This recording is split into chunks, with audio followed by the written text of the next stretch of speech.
साधकों के लिए चेतावनी।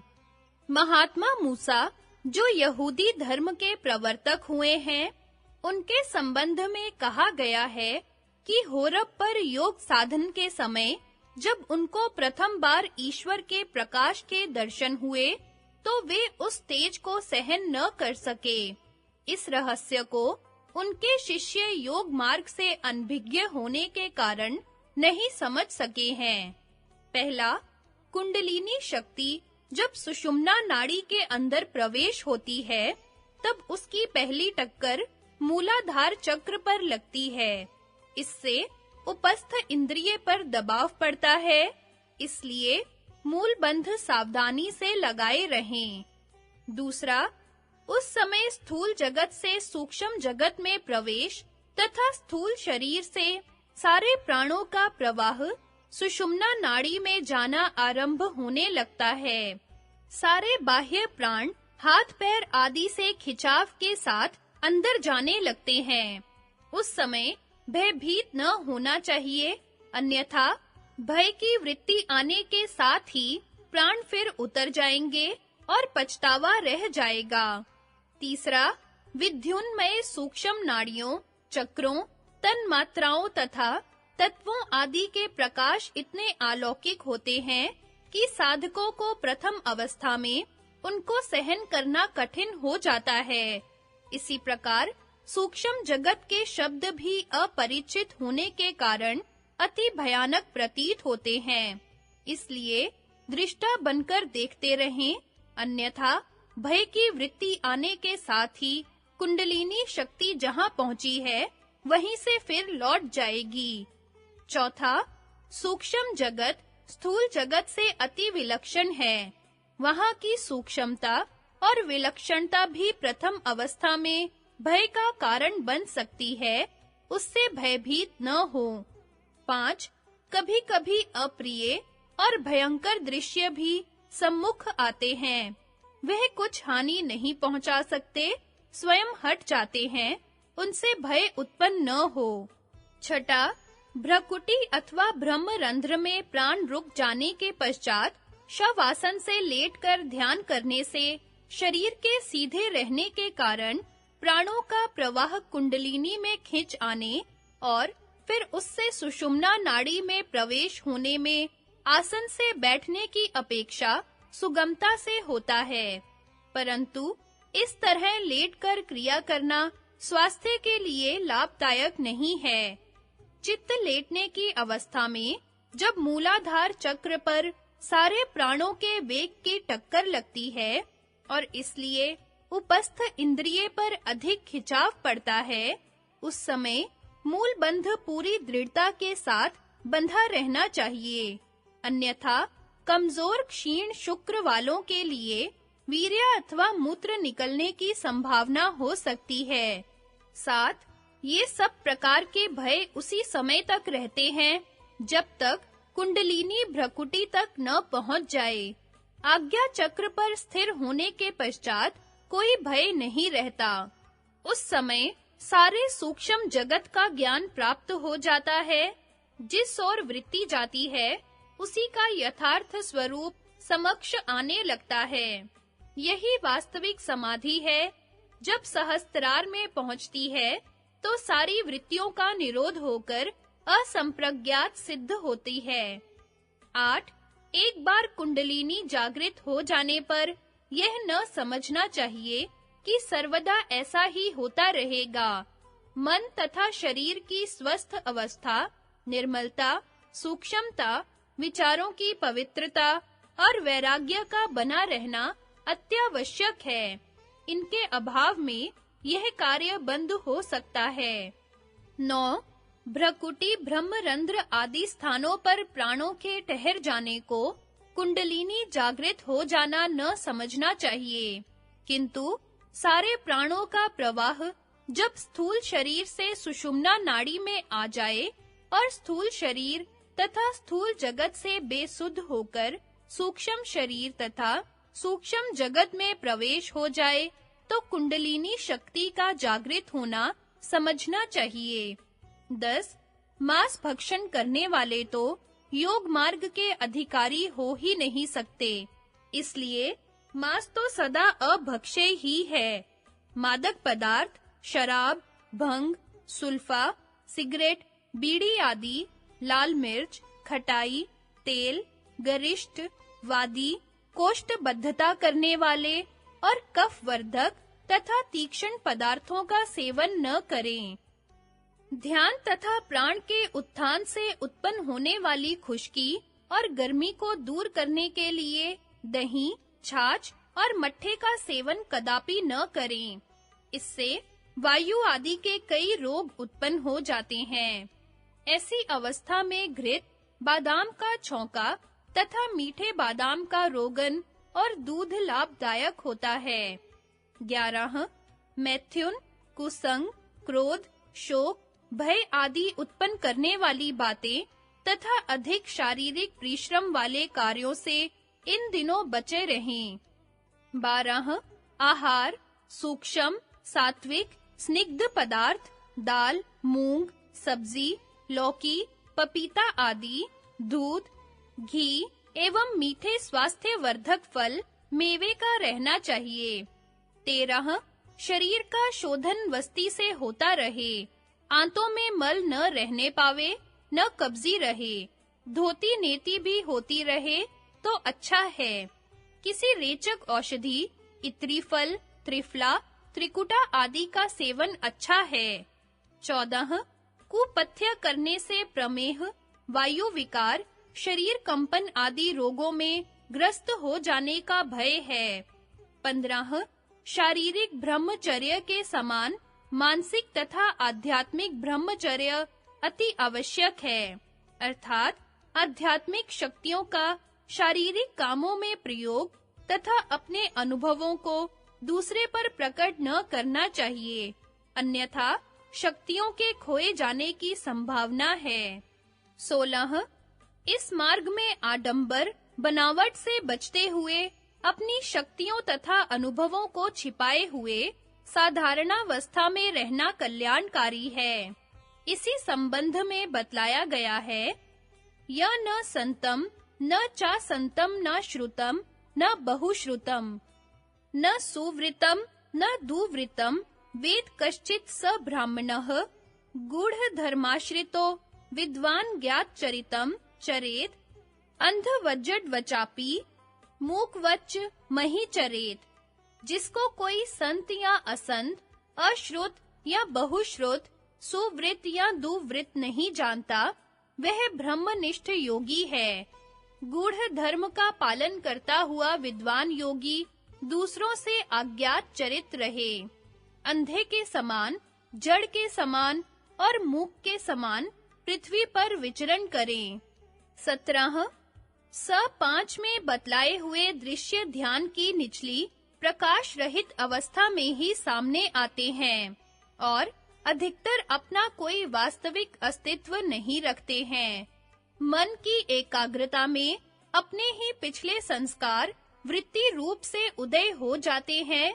निर्भय होकर उनको दृष्टा बनकर देखते रहें और यदि कोई अभ्यासी अपने पिछले संस्कारवश इनको वास्तविक रूप से ही अनुभव करे और उनसे अपना अनिष्ट समझकर उनको हटाना चाहे, तो संकल्प मात्र से ही अथवा ओम या गायत्री के जाप से तुरंत ही अदृश्य हो जाएंगे। 18 और वे जो ज्योतिर्मय अद्भुत दिव्य प्रकाश के साथ सामने आते हैं, उनमें भी आसक्त न हो, केवल दृष्टा रूप से देखते रहें।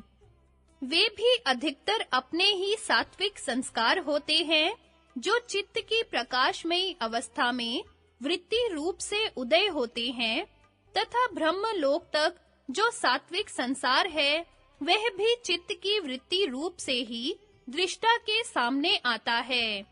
संप्रज्ञात समाधि की यह प्रकाशमय अवस्था उस सबीज मुक्ति का अनुभव कराती है, जिसका वर्णन 18 सूत्र के विशेष वक्तव्य में किया गया है।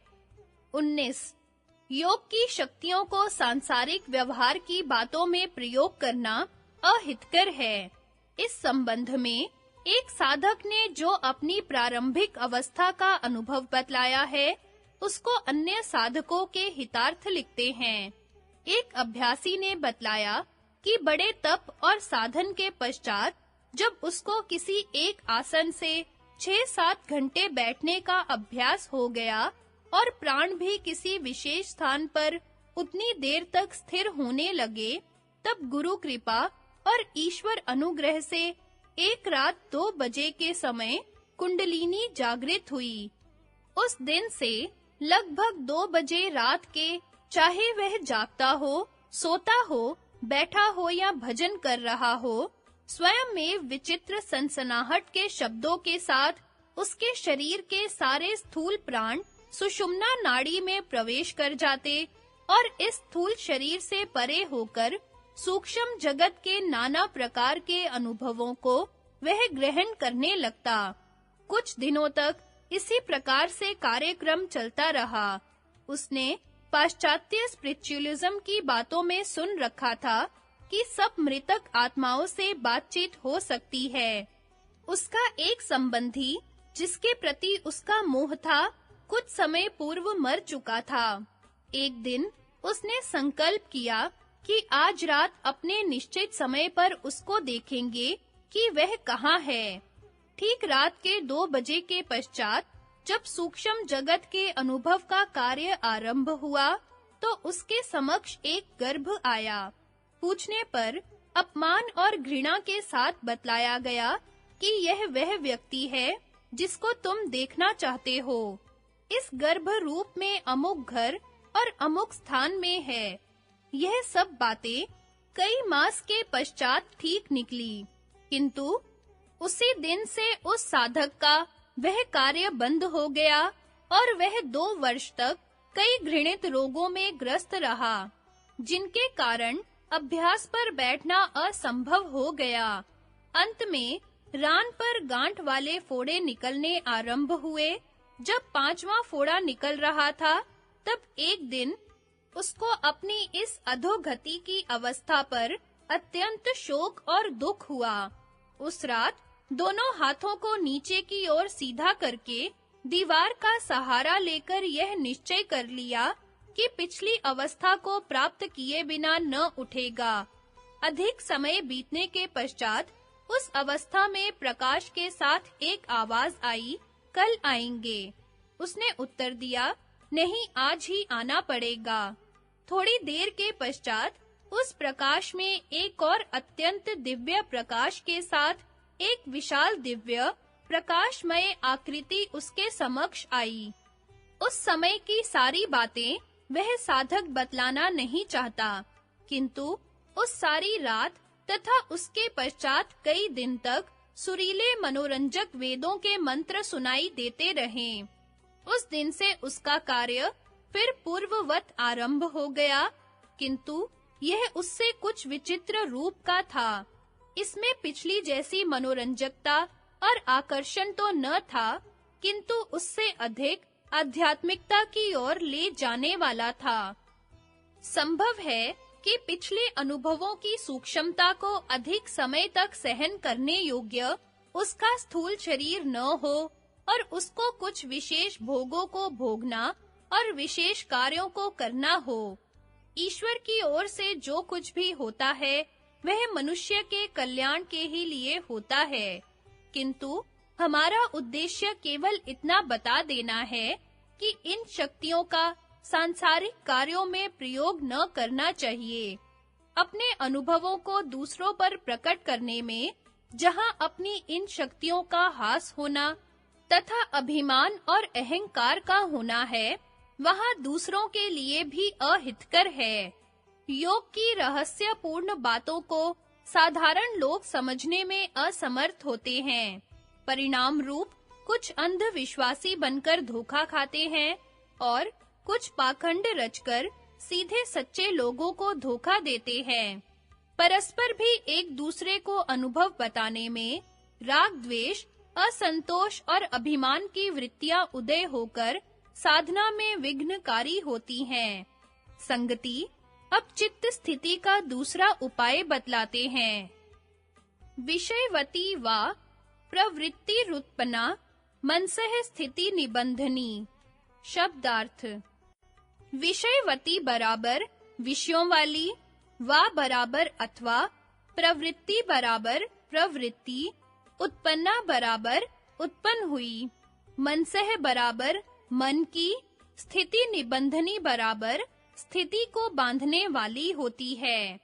अन्व्यार्थ: अथवा विषयों वाली प्रवृत्ति उत्पन्न हुई, मन की स्थिति को बांधने वाली होती है। व्याख्या: नासिका के अग्र भाग में संयम की दृढ़ता से जो दिव्य गंध का साक्षात्कार होता है, उसको गंध प्रवृत्ति तथा गंध संवित कहते हैं। जिह्वा के अग्र भाग में संयम की स्थिरता से जो दिव्य रस का साक्षात्कार होता है, उसे रस प्रवृत्ति तथा रस संवित कहते हैं। तालु में संयम की स्थिति में जो दिव्य रूप का साक्षात्कार होता है, उसको रूप प्रवृत्ति और रूप संवित कहते हैं। जिह्वा के मध्य भाग में संयम करने से जो दिव्य स्पर्श का साक्षात्कार होता है, उसका नाम स्पर्श प्रवृत्ति और स्पर्श संवित है। जिह्वा के मूल में संयम की दृढ़ता से जो दिव्य शब्द का साक्षात्कार होता है, उसको शब्द प्रवृत्ति और शब्द संवित कहते हैं। इस प्रकार ये प्रवृत्तियां उत्पन्न हुई चित्त की स्थिति को बांधती हैं, संशय का नाश करती हैं, संप्राधि प्रज्ञा की उत्पत्ति में द्वार रूप होती हैं। चंद्र, सूर्य, नक्षत्र, मणि, प्रदीप, रत्न, प्रभा आदि में चित्त के संयम से जो इनका साक्षात्कार होता है, वह भी विषयवती प्रवृत्ति ही जाननी चाहिए। भाष्यकार लिखते हैं कि यद्यपि शास्त्र, अनुमान और आचार्य के उपदेश से सम्यक जाना हुआ अर्थ यथार्थ ही होता है, क्योंकि शास्त्र और आचार्य यथार्थ अर्थ के प्रतिपादन में समर्थ होते हैं, तथापि शास्त्रों और आचार्यों से उपदेश किए हुए पदार्थों में जब तक किसी एक सूक्ष्म पदार्थ का साक्षात्कार नहीं होता, तब तक कैवल्य पर्यंत सूक्ष्म और सूक्ष्मतम पदार्थों में दृढ़ विश्वास नहीं होता। इसलिए शास्त्र, अनुमान और आचार्य के उपदेश में दृढ़ विश्वास उत्पन्न करने के लिए किसी एक सूक्ष्म, व्यवहित अथवा विप्रकृष्ट पदार्थ का साक्षात्कार संयम की दृढ़ता के लिए अवश्य करना चाहिए। जब शास्त्र आदि उपदिष्ट अर्थ का एक देश में जिज्ञासु को प्रत्यक्ष हो जाता है, तब कैवल्य पर्यंत जितने सूक्ष्म विषय हैं, उन सब में उसका श्रद्धा पूर्वक दृढ़ विश्वास हो जाता है। इसीलिए इन विषयवती प्रवृत्तियों का निरूपण किया गया है, जिनका शीघ्र साक्षात्कार हो जाता है। इन प्रवृत्तियों में से किसी एक प्रवृत्ति के लाभ से उस शास्त्रोक्त अर्थ में वशीकारिता के होने से उस शास्त्रोक्त अर्थ के प्रत्यक्ष करने में पुरुष की सहज ही शक्ति हो जाती है, और शास्त्रोक्त अर्थ में श्रद्धा की अधिकता से श्रद्धा, वीर्य, स्मृति और समाधि का लाभ भी योगी को निर्विघ्न हो जाता है। अतः विश्वास और श्रद्धा के लिए तथा चित्त की स्थिति के लिए पहले इन विषयवती प्रवृत्तियों में से किसी एक का संपादन करना चाहिए। विशेष विचार। सूत्र 35 सूत्र की व्याख्या में गंध विषय का स्थान नासिका का अग्रभाग, रसना विषय का जिह्वा का अग्रभाग, रूप विषय का तालु, स्पर्श विषय का जिह्वा का मध्य भाग और शब्द विषय का जिह्वा का मूल स्थान बतलाया है। वितर्कानुगत संप्रज्ञात। इन स्थानों पर यदि स्थूल ग्राह्य विषयों का अर्थात किसी विशेष गंध, रस, रूप, स्पर्श अथवा शब्द का ध्यान किया जाए, तो जब पूरी एकाग्रता होने पर उसका साक्षात्कार होने लगे, तब वह वितर्कानुगत संप्रज्ञात समाधि होगी। विचारानुगत संप्रज्ञात। यदि वहां न रुककर एकाग्रता को और अधिक बढ़ाया जाए अथवा इनके सूक्ष्म विषय तन मात्राओं तक का साक्षात्कार होने लगे तो वह विचारानुगत संप्रज्ञात समाधि कहलाएगी। आनंदानुगत संप्रज्ञात, यदि उसमें भी राग को छोड़कर ध्यान को अंतर्मुख किया जाए तो अहंकार का साक्षात्कार होने लगेगा। यह अहंकार गंध आदि विषय जैसी कोई ग्राह्य वस्तु नहीं है, न इसका इस प्रकार जैसा साक्षात्कार होता है। इसमें एक विचित्र आनंद के साथ बाहर के सारे व्यवहारों से भूली जैसी अवस्था होती है, किंतु यह भूलापन स्वप्न अथवा सुषुप्ति जैसा नहीं होता। इसमें अहम वृत्ति से अहंकार का साक्षात्कार होता है। यही अहंकार है और इस समाधि का नाम आनंदानुगत संप्रज्ञात समाधि होगा। अस्मितानुगत संप्रज्ञात, यदि आनंदानुगत में आसक्ति और लगाव को छोड़कर ध्यान को और अंदर की ओर बढ़ाया जाए तो अस्मिता का साक्षात्कार होने लगता है। इसमें भी चित्त का किसी ग्राह्य विषय जैसा साक्षात्कार नहीं होता। इसकी प्रथम अवस्था का ही कुछ वर्णन हो सकता है। अंतिम अवस्था का यथार्थ रूप शब्दों में नहीं आ सकता। इसमें अहंकार द्वारा आत्म तत्व को अहम भाव से प्रतीति कराने वाली अहम वृत्ति नहीं रहती। कर्तृत्व, भोक्तृत्व, ममता, देश, दिशा, काल आदि से भिन्न आत्म तत्व की प्रतीति होती है। बीच-बीच में ध्यान के शिथिल होने पर जब कोई अहंकार वाली वृत्ति आकर अपने कर्तृत्व, भोक्तृत्व और ममता की सीमा से परिच्छिन्न अवस्था की स्मृति कराती है, तो उस दशा में बड़ा आश्चर्य होता है।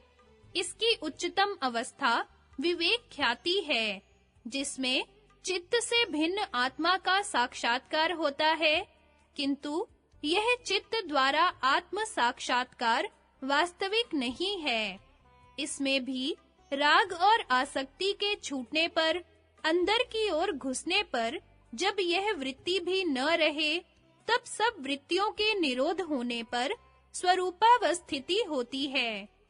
किंतु ये सब बातें एक साथ अथवा सुगमता और शीघ्रता से आने वाली नहीं है। दीर्घ काल तक निरंतर सत्कार से अभ्यास करते हुए और क्रम-क्रम से भूमियों को विजय करते हुए धैर्य के साथ उन्नति करते रहना चाहिए।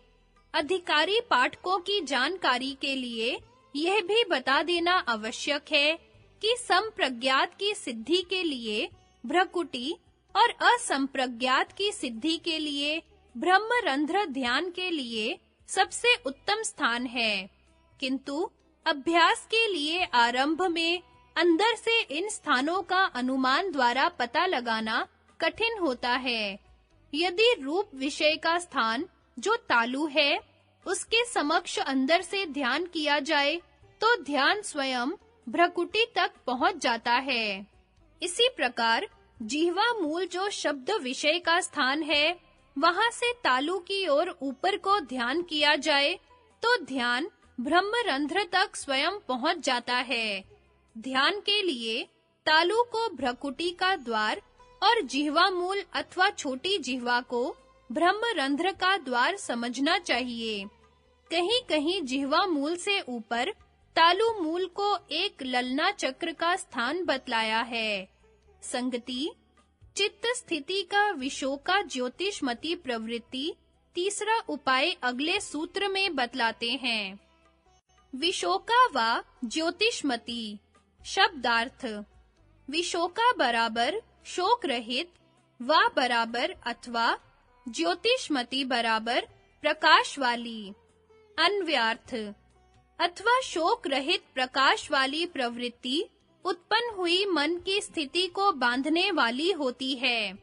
व्याख्या सूत्र में उत्पन्ना मनसः स्थिति निबंधनी उत्पन्न हुई मन की स्थिति को बांधने वाली होती है। इतना वाक्य शेष है, सो लगाना चाहिए। विशोका बराबर सुखमय अभ्यास से जिसका शोक अर्थात रजोगुण का परिणाम दूर हो गया है। ज्योति ही बराबर सात्विक प्रकाश, ज्योतिष्मती प्रवृत्ति बराबर सात्विक प्रकाश जिसमें अधिक या श्रेष्ठ हो, वह प्रवृत्ति ज्योतिष्मती कहलाती है। जिस प्रकार पूर्वोक्त विषयवती प्रवृत्ति उत्पन्न हुई मन को स्थिर कर देती है, वैसे ही विशोका ज्योतिष्मती संज्ञक प्रवृत्ति भी उत्पन्न होकर चित्त को स्थिर कर देती है।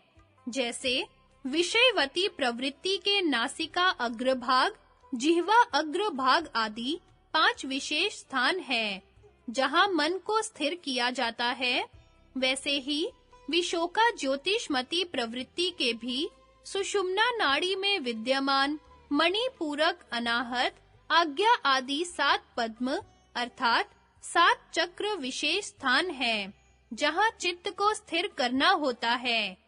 भाष्यकारों ने इन चक्रों में से हृदय कमल अर्थात अनाहत चक्र में मन को स्थिर करने का वर्णन इस प्रकार किया है।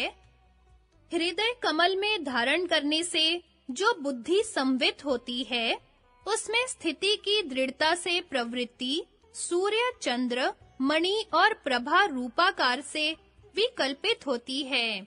इसी भांति अस्मिता में समापन चित्त निस्तरंग समुद्र के सदृश शांत, अनंत और अस्मिता मात्र होता है, जिसमें कि यह कहा है तम अणु मात्रम आत्मानम अनुविद्यास्मित्येवम् तावत् संप्रजानीते। उस अणु मात्र आत्मा को जानकर अस्मि इतना ही जानता है। यह 2 प्रकार की विशोका विषयवती और अस्मिता मात्र प्रवृत्ति ज्योतिष्मती कहलाती है, जिससे योगी का चित्त स्थिर होता है। भाव यह है कि नाभि के ऊपर हृदय देश में जो हृदय पद्म है, यद्यपि वह मुख नीचे की ओर नालिका के ऊपर की ओर होने से अधोमुख है, तथापि प्रथम रेचक प्राणायाम के अभ्यास द्वारा वह उधर्व मुख और प्रफुल्लित किया जाता है। उस उधर्व मुख प्रफुल्लित पद्म के मध्य में ओम है। उसका आकार सूर्य मंडल और जागृत स्थान है। उसके ऊपर उकार चंद्र मंडल और स्वप्न स्थान है। उसके ऊपर मकार वहिन मंडल और सुषुप्ति स्थान है। उसके ऊपर आकाश स्वरूप ब्रह्मनाद तथा अर्धमात्र तुरीय स्थान है। उस कमल की कर्णिकाओं में स्थित जो उधर्वमुखी सुषुम्ना नाड़ी है, उसको ब्रह्म नाड़ी भी कहते हैं। यह नाड़ी आंतरिक सूर्य आदि मंडलों के बीच से होकर मूर्धा पर्यंत चली गई है, इसलिए यह नाड़ी बाह्य सूर्य आदि मंडलों से भी संबद्ध है। यही चित्त का निवास स्थान है। जब योगी उसमें बुद्धि विषयक संयम करता है, तब वह सात्विक ज्योति स्वरूप आकाश तुल्य भासता हुआ चित्त कभी सूर्य, कभी चंद्र, कभी नक्षत्र, कभी मणि प्रभा आदि रूप की आकृति वाला भान होता है। फिर उस बुद्धि सत्व का साक्षात्कार हो जाता है। यह ज्योति ही स्वरूप बुद्धि सत्व का साक्षात्कार ज्योतिष्मती प्रवृत्ति पद का वाच्य है। इसमें पूर्वोक्त सूर्य आदि अनेक विषय रहते हैं, इसलिए यह भी विषयवती है और सत्व गुण प्रधान होने से यह वृत्ति रजोगुण तमोगुण से रहित है, इसलिए विशोका कहलाती है। इसी प्रकार अस्मिता में धारण किया हुआ चित्त जब निस्तरंग समुद्र के तुल्य शांत और अनंत होकर सत्व प्रधान हो जाता है, तब उस चित्त की दशा को अस्मिता मात्र ज्योतिष्मती कहते हैं। इसी अस्मिता के विषय में पंचशिखाचार्य का निम्नलिखित सूत्र है, तम अणु मात्रम आत्मानम अनुविद्यास्मित्येवम् तावत् संप्रजानीते। उस अणु मात्र अस्मिता का धारणा पूर्वक अनुभव हूँ, इस प्रकार जानता है। इन सब में से प्रथम निरूपित जो बुद्धि संवित है, उसका नाम विषयमती ज्योतिष्मती प्रवृत्ति है, और दूसरी जो अस्मिता स्वरूप चित्त की प्रवृत्ति है, वह अस्मिता मात्र ज्योतिषमती कहलाती है। विशोका इन दोनों का विशेषण है, क्योंकि शोक के कारण रजोगुण से ये दोनों शून्य हैं। इन दोनों प्रवृत्तियों के उत्पन्न होने से भी योगी का चित्त स्थिति पद की योग्यता प्राप्त कर लेता है। संगति मन के स्थिर करने का अन्य चौथा उपाय बतलाते हैं। वीतराग विषयम व चित्तम। शब्दार्थ: वीतराग विषयम बराबर राग रहित योगियों के चित्त विषयक संयम करने वाला, व बराबर अथवा चित्तम बराबर चित्त। अन्वयार्थ: अथवा राग रहित योगी गण के चित्त विषयक संयम करने वाला चित्त मन की स्थिति को बांधने वाला होता है। व्याख्या: मन से स्थिति निबंधनी, मन की स्थिति को बांधने वाला होता है। इतना मिलाने से सूत्र का अर्थ पूरा होता है। जिन महान योगियों ने विषयों की अभिलाषा पूर्णतया छोड़ दी है, जिसके कारण उनके चित्त से अविद्या आदि कलेशों के संस्कार मिट गए हैं, उनके चित्त का ध्यान करने वाले चित्त में भी वैसे ही सात्विक संस्कार उत्पन्न होते हैं और वह सुगमता से एकाग्र हो जाता है। सूत्र का यह भी अर्थ निकल सकता है कि साधक यदि क्रमशः विषय राग रहित अवस्था को प्राप्त करके पूर्ण वैराग्य की भूमि पर पहुंच जाए, तो भी मन की स्थिति को बांधने में समर्थ हो जाता है। संगति चित्त की एकाग्रता का अन्य पांचवा उपाय अगले सूत्र में बतलाते हैं। स्वप्न निद्रा ज्ञान आलंबनम वा। शब्दार्थ: स्वप्न निद्रा ज्ञान आलंबनम बराबर स्वप्न ज्ञान और निद्रा ज्ञान को आलंबन करने वाला, व बराबर अथवा। अन्वयार्थ: अथवा स्वप्न ज्ञान और निद्रा ज्ञान को आश्रय करने वाला चित्त मन की स्थिति को बांधने वाला होता है। व्याख्या: चित्तम मनसेह स्थिति निबंधनम। चित्त मन की स्थिति को बांधने वाला होता है। इतना मिलाने से सूत्र का अर्थ पूरा होता है। जागृत अवस्था में चित्त में रजोगुण प्रधान होता है। इस कारण वृत्तियां बहिर्मुख होती हैं। स्वप्न में रजोगुण बना रहता है, परंतु तमोगुण से आच्छादित होता है। इस कारण वृत्तियां अंतर्मुख हो जाती हैं। निद्रा में तमोगुण रजोगुण को प्रधान रूप से पूर्णतया दबा लेता है। इस कारण उस समय केवल अभाव की प्रतीति कराने वाली वृत्ति रहती है। स्वप्न और निद्रा ज्ञान आलंबन से यह अभिप्राय है कि जिस प्रकार स्वप्न में तमोगुण के कारण वृत्तियां अंतर्मुख होती हैं, इसी प्रकार ध्यान की अवस्था में तम के स्थान पर सत्व गुण से वृत्तियों को अंतर्मुख करना चाहिए, और जिस प्रकार निद्रा में तमोगुण की अधिकता से अभाव की प्रतीति होती है, उसी प्रकार सत्व गुण की प्रधानता से एकाग्रता उत्पन्न करनी चाहिए, जिससे वस्तु का यथार्थ ज्ञान प्राप्त हो। इस प्रकार स्वप्न और निद्रा के ज्ञान का आलंबन करने से मन स्थिर हो जाता है। इस सूत्र के ये अर्थ भी निकल सकते हैं कि जिस प्रकार कभी-कभी मनुष्य अच्छे सात्विक और मनोरंजक स्वप्न के तथा गहरी सात्विक निद्रा के पश्चात जागने पर भी कुछ समय तक यत्न पूर्वक उसी अवस्था को बनाए रखता है, इसी प्रकार जागृत अवस्था से भूले जैसे होकर वृत्तियों को अंतर्मुख करते रहने से चित्त एकाग्र हो जाता है। टिप्पणी सूत्र 38। विज्ञान भिक्षु ने सूत्र की व्याख्या निम्न प्रकार की है।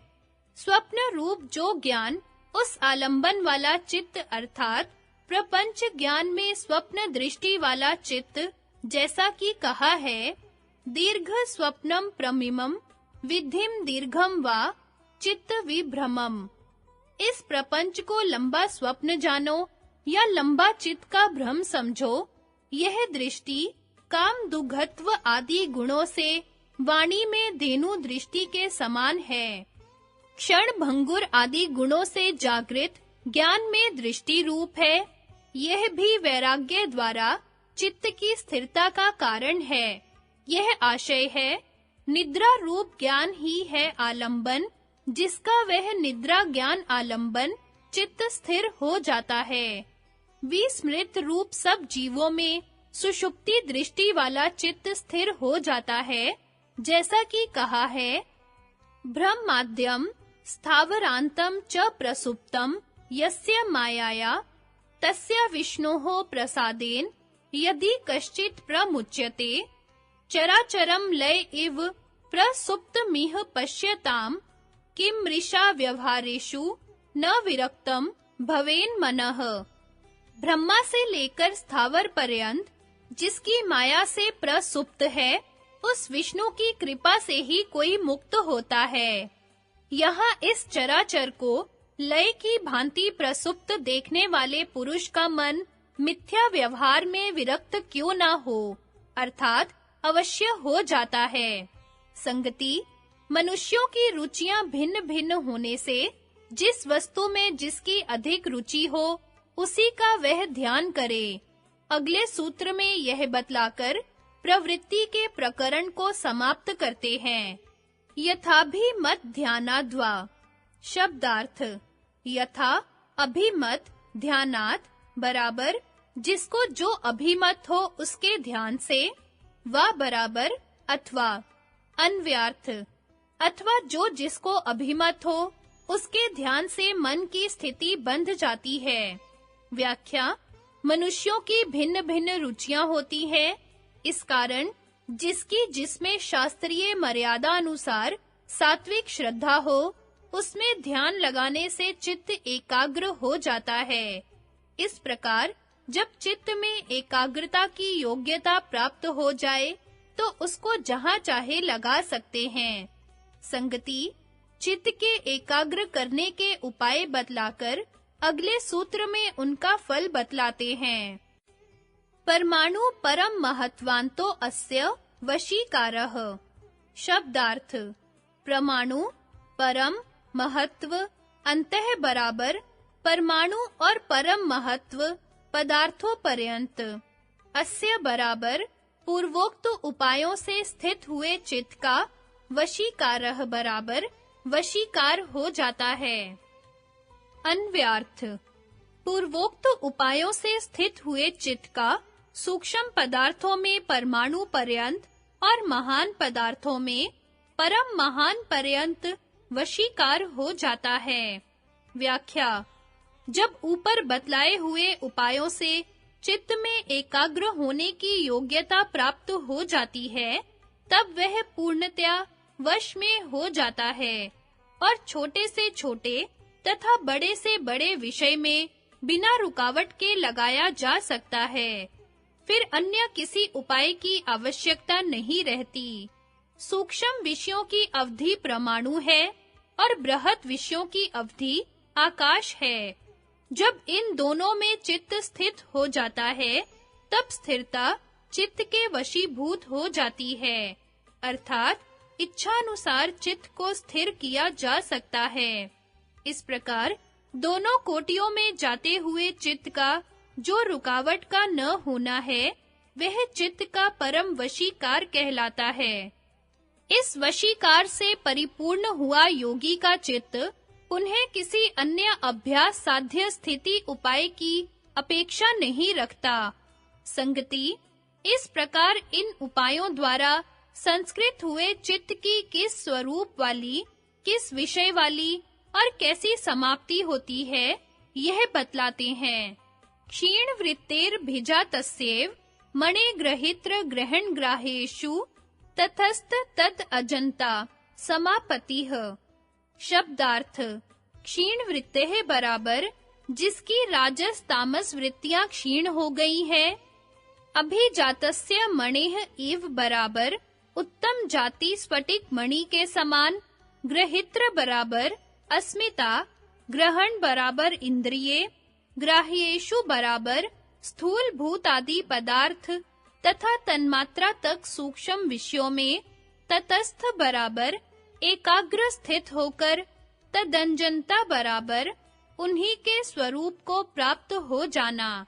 समाप्ति बराबर समाप्ति है। अन्व्यार्थ राजस तामस वृत्ति रहित स्वच्छ चित्त की उत्तम जातीय मणि के समान ग्रहीता ग्रहण ग्राह्य में स्थित होकर उनके तन्मय हो जाना समाप्ति है। व्याख्या यहाँ ऊपर बतलाए हुए उपायों से स्वच्छ हुए चित्त की उपमा अति निर्मल स्फटिक अर्थात विल्लोर से दी गई है। जिस प्रकार अति निर्मल स्फटिक के समान जैसी वस्तु नीली, पीली अथवा लाल वर्ण की रखी जाए तो वह वैसा ही प्रतीत होता है। इसी प्रकार चित्त की जब सब प्रकार की राजस तामस वृत्तियां क्षीण हो जाती हैं, तब वह सत्व के प्रकाश और सात्विकता के बढ़ने से इतना स्वच्छ हो जाता है कि उसको जिस वस्तु में लगाएं उसके तदाकार होकर उसको साक्षात करा देता है। चाहे वह ग्राह्य अर्थात स्थूल अथवा सूक्ष्म विषय हो, चाहे ग्रहण अर्थात इंद्रियां और अहंकार, और चाहे ग्रहित्र अर्थात अस्मिता हो। यह वस्तु का साक्षात कराना इस प्रकार होता है कि वह उस वस्तु के स्वरूप को धारण कर लेता है। चित्त के इस प्रकार तदाकार हो जाने का नाम समाप्ति अर्थात संप्रज्ञात समाधि है। यद्यपि अनुष्ठान के क्रम से ग्राह्य, ग्रहण, ग्रहित्र होना चाहिए था, तथापि ध्येय की ओर समाधि की उत्कृष्टता अपकृष्टता बतलाने के अभिप्राय से ग्रहित्र, ग्रहण, ग्राह्य इस क्रम से सूत्र को इसको बतलाया गया है। संगति अब इस समाप्ति के 4 भेद दिखलाते हैं। तत्र शब्दार्थ ज्ञान विकल्पई संकीर्णा सवितर्का समाप्तिः। शब्दार्थ तत्र बराबर उन समाप्तियों में से शब्द अर्थ ज्ञान विकल्पई बराबर शब्द अर्थ और ज्ञान के विकल्पों से संकीर्णा बराबर मिली हुई सवितर्का समाप्ति बराबर सवितर्क समाप्ति है। तर्क शब्द का प्राचीन अर्थ शब्दमय चिंता है।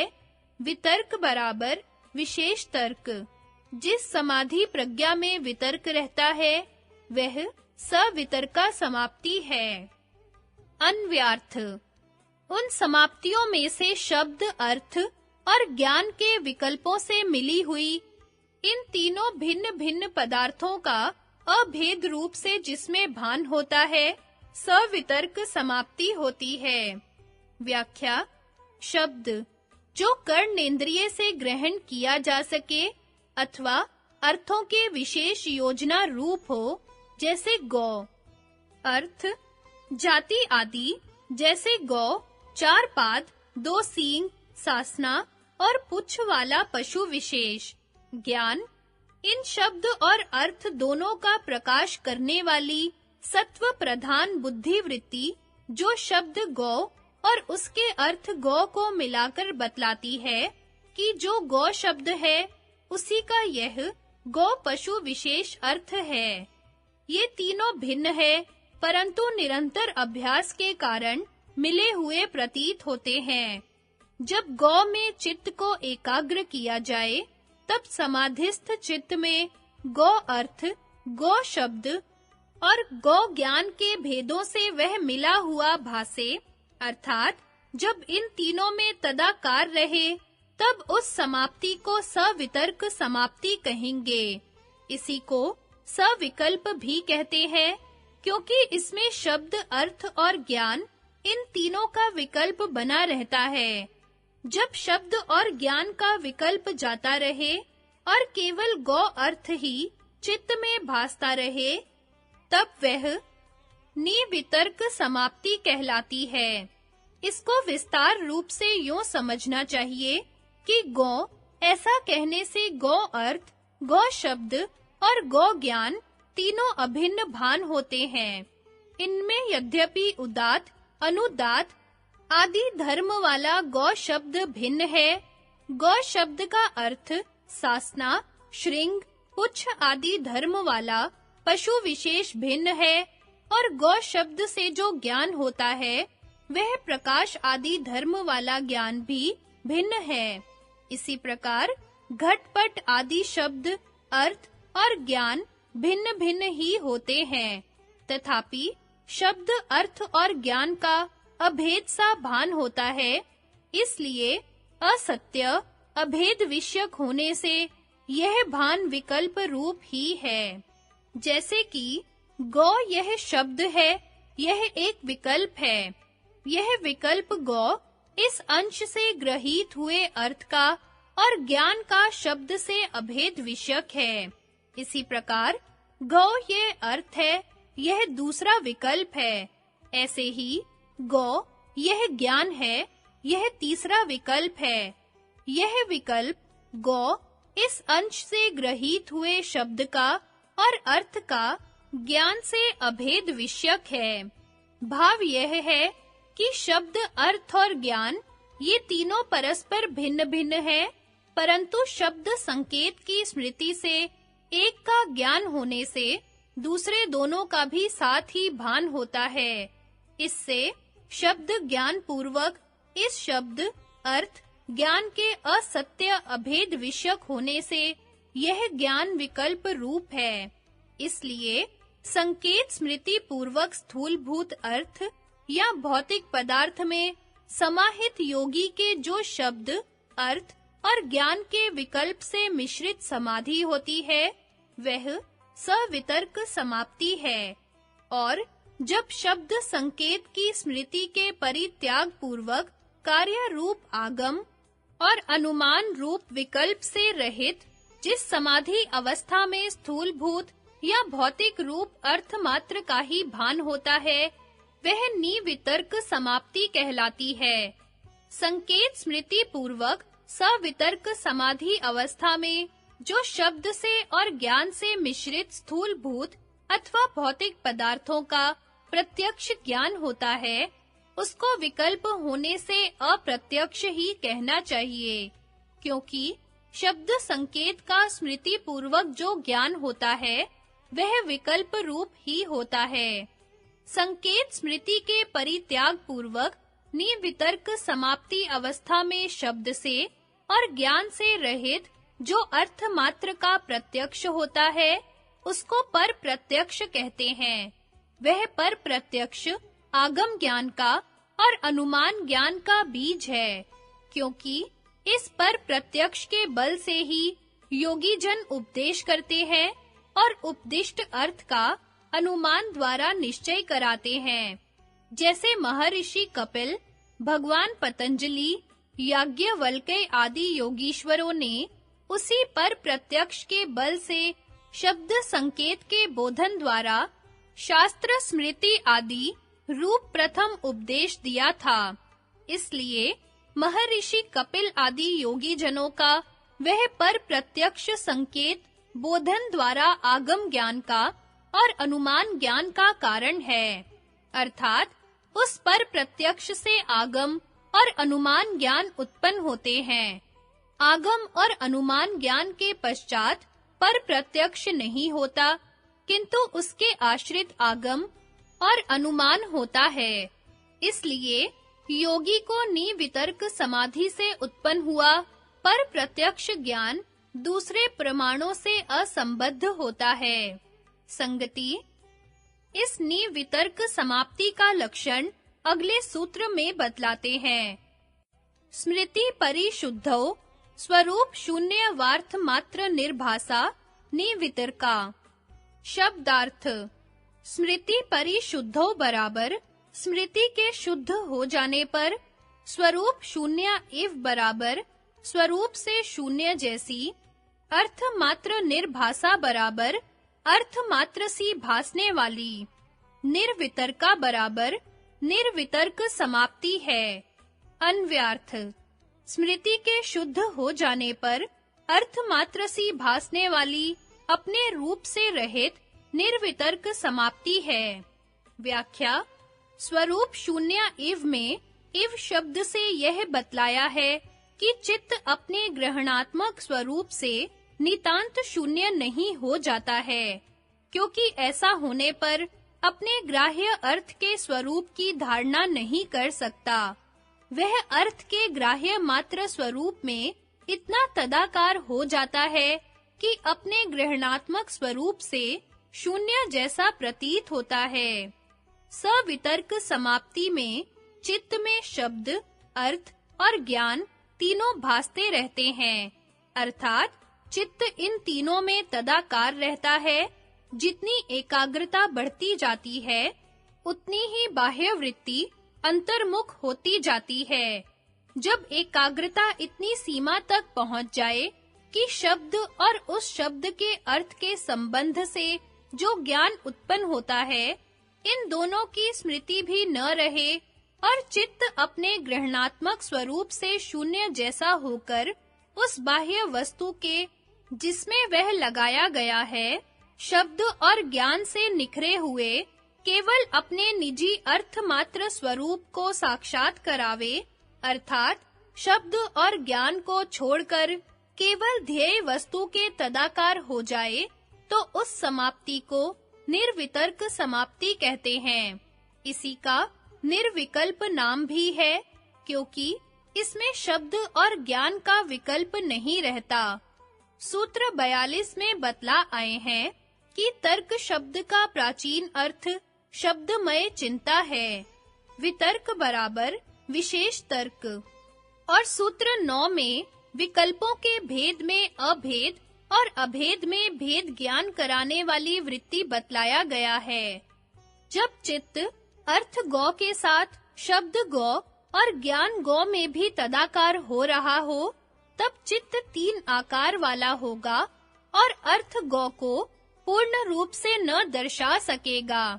अतः ये 3 आकार वाली वृत्ति सवितर्क अथवा सविकल्प समाप्ति कहलावेगी। किंतु जब सत्व का प्रकाश इतना बढ़ जावे कि वह रज और तम को दबाकर जितने अंश में चित्त शब्द गौ और ज्ञान गौ में तदाकार हो रहा हो, उससे शून्य जैसा करके उसमें भी गौ अर्थ में तदाकार करने लगे, तब यह पूर्णतया गौ अर्थ से भासने वाली चित्त की एकाकार वाली वृत्ति निर्वितर्क या निर्विकल्प समाप्ति कहलावेगी। विशेष विचार: सवितर्क समाप्ति से निर्वितर्क समाप्ति में भेद बोधक जो अर्थ मात्र निर्भासा पद है, उसके अर्थ को यूं समझना चाहिए कि जैसे सवितर्क समाप्ति में ग्राह्य ध्येय पदार्थ तथा ग्राह्य ध्येय पदार्थ का वाचक शब्द और ग्राह्य ध्येय पदार्थ का ज्ञान, ये तीनों विषय चित्त में वर्तमान रहते हैं, वैसे निर्वितर्क समाप्ति में ये तीनों विषय चित्त में नहीं रहते हैं, क्योंकि इस दशा में केवल ग्राह्य वस्तु विषयक ही चित्त स्थिर रहता है, शब्द और ज्ञान विषयक नहीं रहता। इसलिए इसको अर्थ मात्र निर्भासा कहते हैं, क्योंकि इस समाप्ति में शब्द, अर्थ, ज्ञान रूप विकल्प का भान न होकर केवल अर्थाकार से ही चित्त विद्यमान रहता है। यद्यपि इस अवस्था में ग्रहणाकार ज्ञानात्मक चित्त वृत्ति भी रहती है, परंतु वह अपने रूप से भान नहीं होती है, किंतु ध्येय रूप ही हो जाती है। इसलिए स्वरूप शून्य इव में यह इव पद दिया है। शब्द और ज्ञान भान न होकर केवल अर्थ का ही भान क्यों होता है, इसमें हेतु दिखलाने के लिए स्मृति परिशुद्धौ यह पद प्रयोग किया है। अर्थात यदि विकल्पात्मक आगम अनुमान ज्ञान के कारणीभूत शब्द संकेत का स्मरण इसमें रहता, तो शब्द और ज्ञान का भी भान होता, परंतु वह स्मरण इस दशा में नहीं रहता, क्योंकि उसकी इस दशा में परिशुद्धि हो गई है। इसलिए शब्द और ज्ञान का भान न होकर केवल स्थूल गौ, घट आदि पदार्थों के स्वरूप का ही भान होता है, अन्यथा नहीं। टिप्पणी: यहाँ प्रसंग से भाष्यकारों ने यह भी बतलाया है कि इस निर्वितर्क समाप्ति के विषयभूत जो स्थूल गौ घटादि पदार्थ हैं, वे न तो अणु समुदाय रूप हैं, न ज्ञान स्वरूप हैं, और न ही अणुओं से उत्पन्न भिन्न कार्य स्वरूप हैं, किंतु यह घट है। इस एक बुद्धि के उत्पन्न करने वाले अणुओं का स्थूल परिणाम विशेष है। संगति, इस प्रकार स्थूलभूत तथा भौतिक पदार्थ विषयक ग्राह्य समाप्ति के सवितर्क निर्वितर्क रूप दो भेद निरूपण करके अगले सूत्र में सूक्ष्म पदार्थ विषयक समाप्ति के सविचार निर्विचार ये दो भेद निरूपण करते हैं। एत्येव सविचारा निर्विचारा च सूक्ष्म विषया व्याख्याता। शब्दार्थ, एत्या एव बराबर इस सवितर्क निर्वितर्क समाप्ति ही के निरूपण से, सविचारा निर्विचारा च बराबर सविचार और निर्विचार समाप्ति भी, सूक्ष्म विषय बराबर सूक्ष्म विषय वाली, व्याख्याता बराबर व्याख्यान की हुई समझनी चाहिए। अन्व्यार्थ, इस सवितर्क और निर्वितर्क समाप्ति के निरूपण से ही सविचार और निर्विचार समाप्तियां सूक्ष्म विषय में व्याख्यान की हुई समझनी चाहिए। व्याख्या, जब ध्येय कोई सूक्ष्म विषय हो और चित्त उसके देश, काल और निमित्त के विचार से मिला हुआ तद्रूप होकर उसको साक्षात करावे, तब वह सविचार समाप्ति कहलाती है। और चित्त जब एकाग्रता के बढ़ने पर देश, काल और निमित्त आदि की स्मृति से शुद्ध होकर उस सूक्ष्म विषय को केवल धर्मी मात्र स्वरूप से तदाकार होकर प्रकाश करे, तब वह निर्विचार समाप्ति कहलाती है। अर्थात जैसे स्थूल भूत या भौतिक पदार्थों में शब्द, अर्थ, ज्ञान के विकल्प से संकीर्ण सवितर्क समाप्ति होती है, वैसे ही देश काल रूप विशेषणों से अनुभव पूर्वक सूक्ष्म भूत परमाणुओं में जो शब्द, अर्थ, ज्ञान के विकल्पों से मिश्रित समाप्ति है, वह सविचार समाप्ति कहलाती है। अर्थात ऊपर नीचे आदि जो देश, वर्तमान आदि काल और कार्य कारण रूप जो ज्ञान है, जैसे पार्थिव परमाणु का गंध तन्मात्र प्रधान पंच तन्मात्राएं कारण है, जल परमाणु का गंध तन्मात्र रहित रस तन्मात्र प्रधान चार तन्मात्राएं कारण है, अग्नि परमाणु का गंध रस तन्मात्र रहित रूप तन्मात्र प्रधान तीन तन्मात्राएं कारण है, एवं वायु परमाणु का गंध रस रूप तन्मात्र रहित स्पर्श तन्मात्र प्रधान दो तन्मात्राएं कारण है, एवं आकाश परमाणु का केवल शब्द तन्मात्र ही कारण है। ऐसे देश काल और कार्य कारण अनुभव पूर्वक जो सूक्ष्म तन्मात्राओं सवितर्क समाप्ति के सदृश शब्द, अर्थ, ज्ञान के विकल्पों से मिश्रित समाप्ति होती है, वह सविचार समाप्ति है। और देश काल कार्य कारण रूप विशेषणों के अनुभव के त्याग पूर्वक और विकल्प ज्ञान के कारण शब्द संकेत की स्मृति से परिशुद्ध हुए सूक्ष्म भूत परमाणु रूप अर्थ मात्रक विषयक जो समाप्ति स्वरूप से शून्य जैसी अर्थ मात्र के रूप में भासमान होती है, वह निर्विचार समाप्ति कहलाती है। इस निर्विचार समाप्ति में भी निर्वितर्क समाप्ति के समान प्रज्ञा संज्ञक चित्त की वृत्ति स्वरूप से शून्य जैसी होकर अर्थ मात्र से भासती है। भाव यह है कि सविचार समाप्ति में कार्य कारण भाव का विचार विद्यमान रहता है और निर्विचार में केवल सूक्ष्म भूतों का ही भान होता है, पूर्वोक्त विचार नहीं होता। यही इन दोनों में भेद है। इस प्रकार स्थूल पदार्थ विषयक सवितर्क, निर्वितर्क और सूक्ष्म पदार्थ विषयक सविचार निर्विचार रूप भेद से यह समाप्ति चार प्रकार की है। टिप्पणी सूत्र 44। समाप्ति और संप्रज्ञात समाधि पर्यायवाचक शब्द हैं। सवितर्क समाधि के समान सविचार समाप्ति को भी नाम, रूप और ज्ञान के विकल्पों से संयुक्त होने के कारण सविकल्प कहते हैं। इसी प्रकार निर्विचार समाधि को, जिसमें स्मृति के परिशुद्ध होने पर अर्थात शब्द, अर्थ और ज्ञान के विकल्पों से रहित होकर चित्त वृत्ति केवल अर्थ मात्र से भासती है, निर्विकल्प भी कहते हैं। निर्विकल्प को असंप्रज्ञात समाधि समझ लेना बड़ी भूल है, क्योंकि निर्विकल्प में यद्यपि त्रिपुटी का अभाव होता है, तथापि संसार का बीज बना ही रहता है और असंप्रज्ञात समाधि में शुद्ध परमात्मा स्वरूप में अवस्थिति होती है। ध्यान, सवितर्क तथा सविचार समाप्ति और समाधि में भेद। ध्यान में ध्याता, ध्यान और ध्येय की त्रिपुटी बनी रहती है।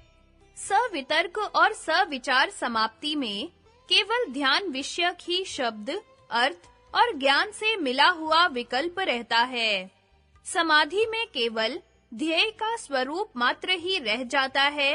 अतः सवितर्क और सविचार समाप्ति ध्यान से उत्तर एवं समाधि की पूर्व अवस्था है।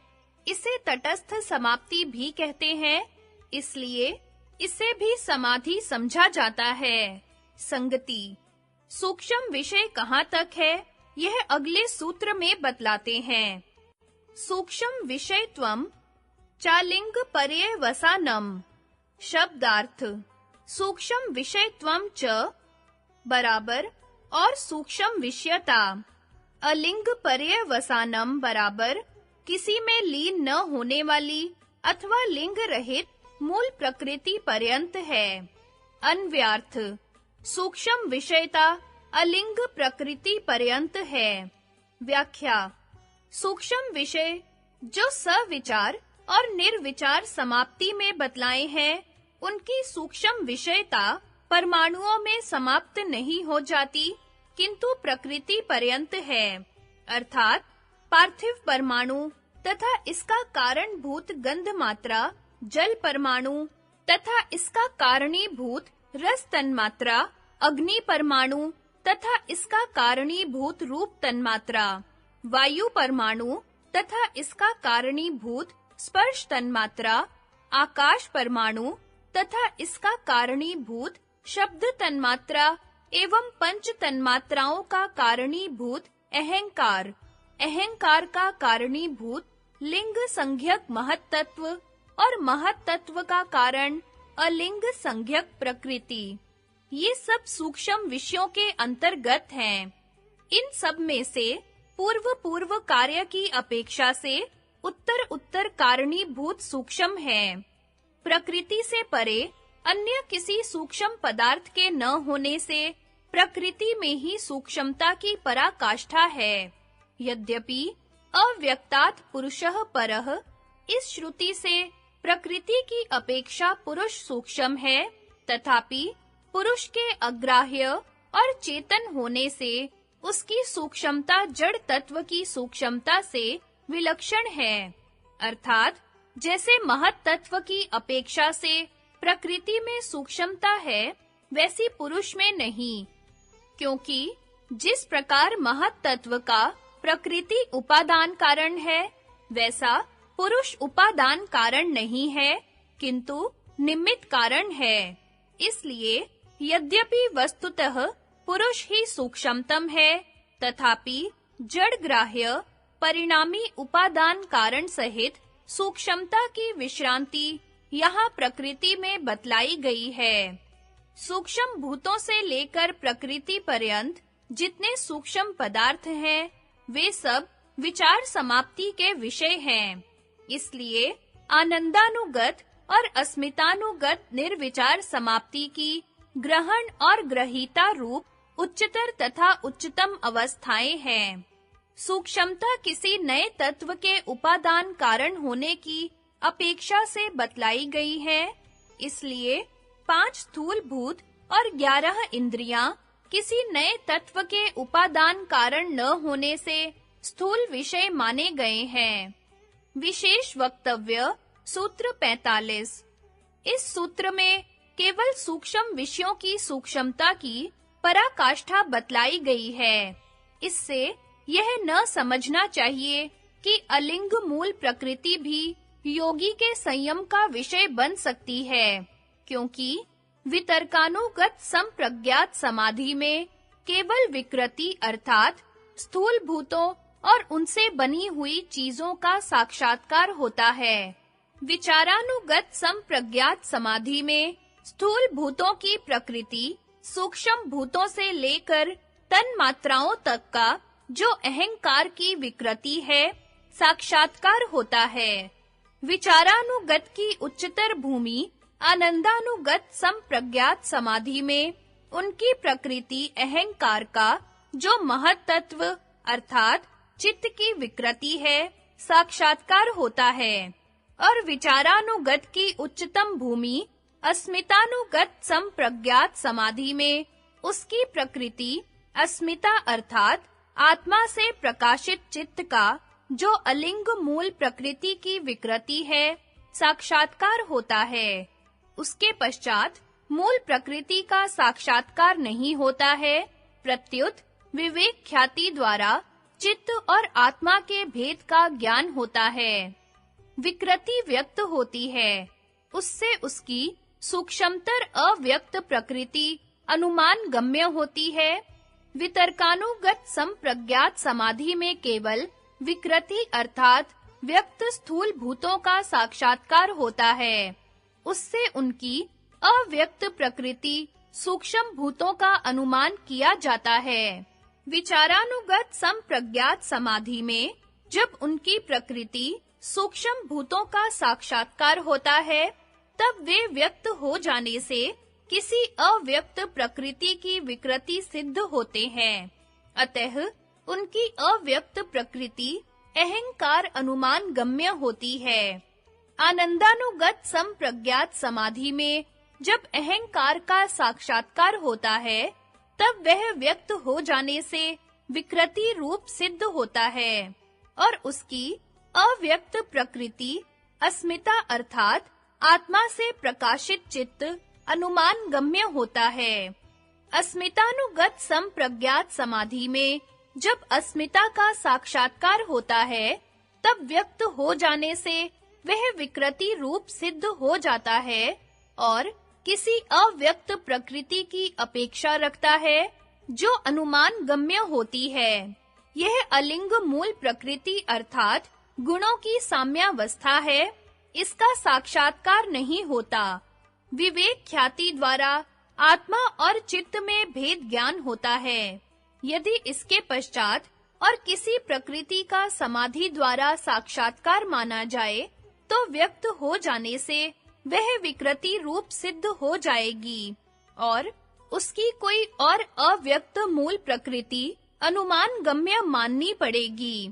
इस प्रकार अनवस्था दोष आएगा।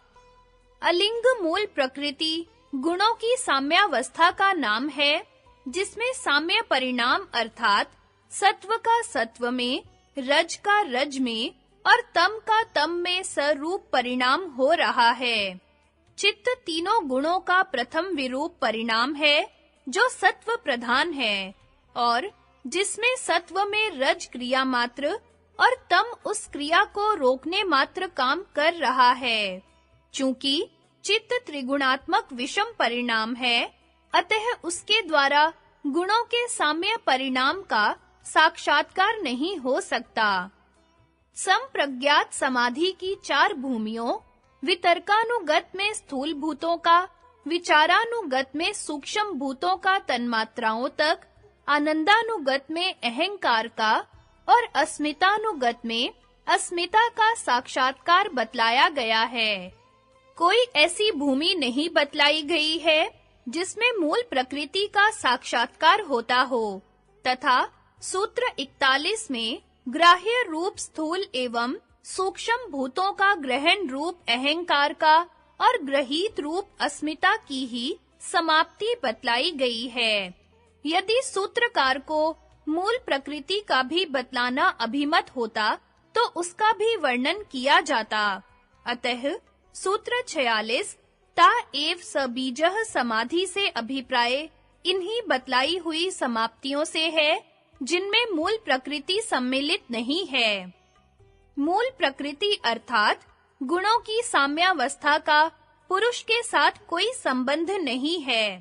फिर इसके साक्षात्कार करने में पुरुष का क्या प्रयोजन हो सकता है?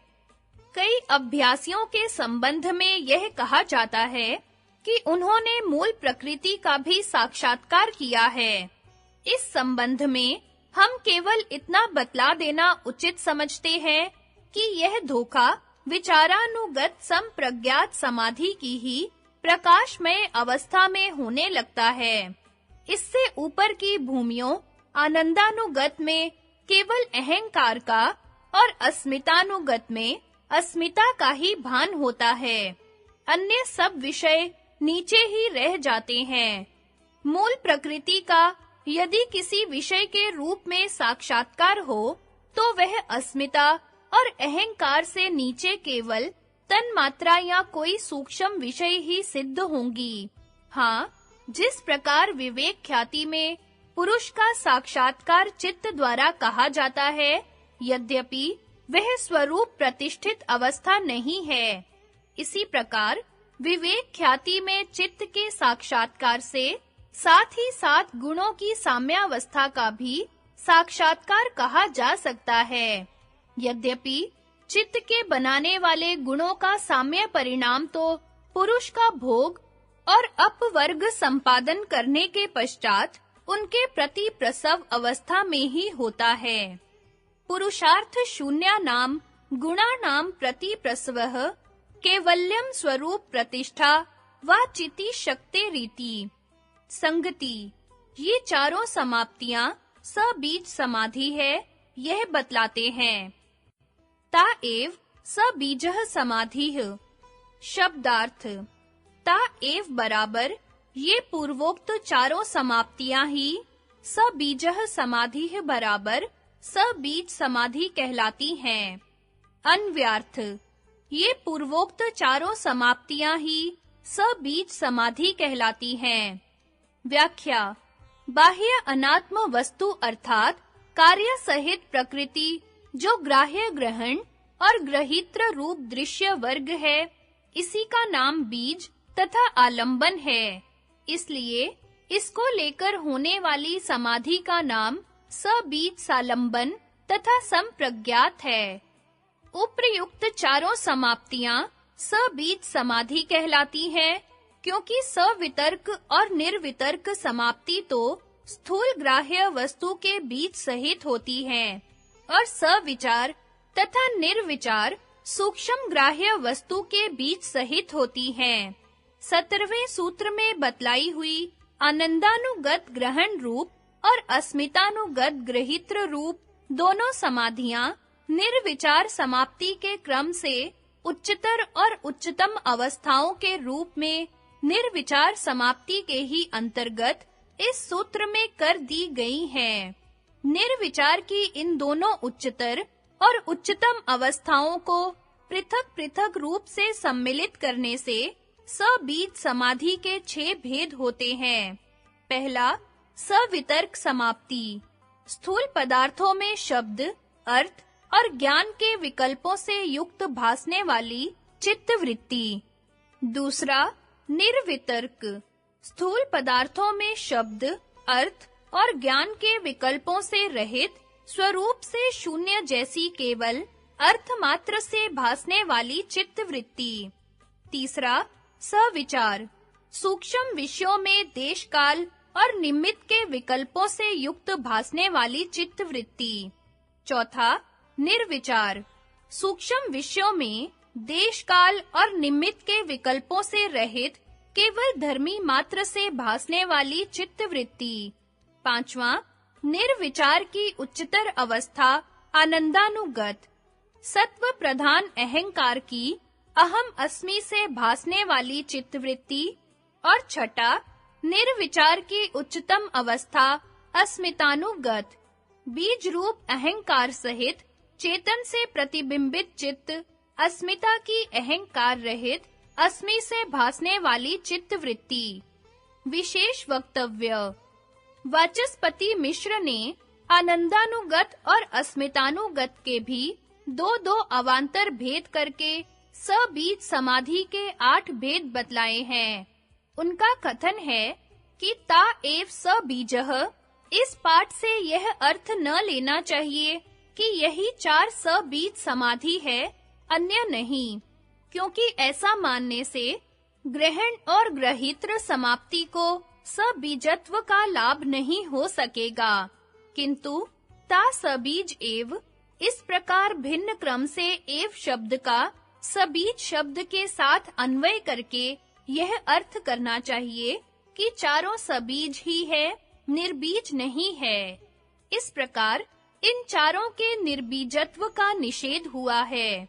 ग्रहण और ग्रहित्र समाप्ति के सबीजत्व का निषेध नहीं हुआ है, इसलिए इन दोनों में भी सबीजत्व की विद्यमानता से ग्रहण ग्रहित्र समाप्तियों को भी सबीज जानना चाहिए। जैसे ग्राह्य समाप्ति के विकल्प और विकल्प के अभाव से दो भेद निरूपण किए गए हैं, वैसे ही ग्रहण और ग्रहित्र समाप्ति में भी दो भेद जान लेना चाहिए। अर्थात ग्रहण नाम श्रोत्र आदि इंद्रियों का है, शब्द श्रोत्र का विषय है और अहंकार इसका कारण है। इस प्रकार विचार पूर्वक भावना करने से सविचार ग्रहण समाप्ति और केवल इंद्रिय मात्र की भावना करने से निर्विचार ग्रहण समाप्ति एवं महत् तत्व का कार्य अहंकार त्रिगुणात्मक है। इस प्रकार भावना करने से सविचार ग्रहित्र समाप्ति और केवल अहंकार मात्र की भावना करने से निर्विचार ग्रहित्र समाप्ति जानना चाहिए। अतः 4 प्रकार की ग्राह्य समाप्ति, 2 प्रकार की ग्रहण समाप्ति और 2 प्रकार की ग्रहित्र समाप्ति, ये सब मिलकर सबीज समाधि के 8 भेद हुए। विज्ञान भिक्षु ने सबीज समाधि के 6 भेद दिखलाए हैं। सवितर्क, निर्वितर्क, सविचार, निर्विचार और निर्विचार के अंतर्गत उसकी 2 ऊंची अवस्थाएं आनंदानुगत और अस्मितानुगत। यही मूल सूत्र व्यास भाष्य तथा अनुभव के आधार पर ठीक प्रतीत होता है, क्योंकि केवल सवितर्क और सविचार समाप्ति शब्द अर्थ और ज्ञान अथवा देश काल और निमित्त से युक्त होती है, न कि निर्वितर्क और निर्विचार। फिर निर्विचार की उत्कृष्ट भूमियों आनंदानुगत और अस्मितानुगत संप्रज्ञात में उपर्युक्त विकल्पों की संभावना कैसे हो सकती है? आनंदानुगत तन्मात्राओं के कारण अहंकार की केवल अहम अस्मि वृत्ति रहती है और अस्मितानुगत में अहंकार के कारण अस्मिता की अहंकार से रहित केवल अस्मि वृत्ति रहती है। इसलिए वितर्क और विचार जैसे आनंद और अस्मिता समाप्ति के 2 भेद नहीं किए जा सकते। संगति, निर्विचार समाप्ति इन चारों में सबसे बढ़कर है, उसका फल अगले सूत्र में बतलाते हैं। निर्विचार वैशारध्य अध्यात्म प्रसादः। शब्दार्थ: निर्विचार वैशारध्य बराबर निर्विचार की वैशारद बराबर प्रवीणता बराबर निर्मल होने पर, अध्यात्म प्रसादः बराबर अध्यात्म की निर्मलता होती है। अन्व्यार्थ: निर्विचार समाधि की वैशारद होने पर अध्यात्म की निर्मलता होती है। व्याख्या: वैशारद स्वच्छः स्थिति प्रवाहो वैशारदम। शुद्ध स्थिति का प्रवाह वैशारद कहलाता है। अध्यात्म: आत्मनि बुद्धो वर्तत इत्यध्यात्म। जो आत्मा अर्थात बुद्धि में स्थित रहता है, वह अध्यात्म है। प्रसाद: प्रसन्नता, निर्मलता। अध्यात्म प्रसाद: बुद्धि में जो प्रसन्नता अर्थात निर्मलता रहती है, वह अध्यात्म प्रसाद है। निर्विचार समाधि की उच्चतम अवस्था में रज तम रूप मल और आवरण का क्षय होने पर प्रकाश स्वरूप बुद्धि का सत्व गुण की प्रधानता से रजस तमस से अनभिभूत स्वच्छ स्थिरता रूप एकाग्र प्रवाह निरंतर बहता रहता है। इसी का नाम वैशारद है। इससे योगी को प्रकृति पर्यंत सब पदार्थों का एक ही काल में साक्षात्कार हो जाता है। इस साक्षात्कार का नाम अध्यात्म प्रसाद है। इसी को स्फुट प्रज्ञा लोक तथा प्रज्ञा प्रासाद भी कहते हैं। श्री व्यास जी महाराज इस अवस्था का वर्णन इस प्रकार करते हैं। प्रज्ञा प्रासादम आरुह्य शोच्यः शोचतो जनान् भूमिष्ठानेव शैलस्थः सर्वान् प्राज्ञो अनुपश्यति। प्रज्ञा रूपी प्रासाद पर चढ़कर शोक रहित प्राज्ञ शोक में पड़े जनों को ऐसे देखता है जैसे पहाड़ की चोटी पर खड़ा मनुष्य नीचे पृथ्वी पर खड़े मनुष्यों को देखता है। संगति अध्यात्म प्रसाद से जिस प्रज्ञा का योगी को लाभ होता है उसका सार्थक नाम अगले सूत्र में बतलाते हैं। ऋतंभरा तत्र प्रज्ञा। शब्दार्थ ऋतंभरा बराबर सच्चाई को धारण करने वाली, अविद्या आदि से रहित। तत्र बराबर उस अध्यात्म प्रसाद के लाभ होने पर प्रज्ञा बराबर बुद्धि अर्थात ज्ञान होता है।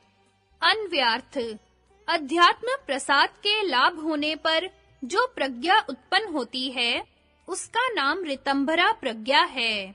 व्याख्या निर्विचार समाधि की विशारदता से जन्य अध्यात्म प्रसाद के होने पर जो समाहित चित्त योगी की प्रज्ञा उत्पन्न होती है उसका नाम ऋतंभरा प्रज्ञा है। यह उसका यथार्थ नाम है क्योंकि ऋत नाम सत्य का है और भरा के अर्थ धारण करने वाली के है, अर्थात यह प्रज्ञा सत्य ही को धारण करने वाली होती है।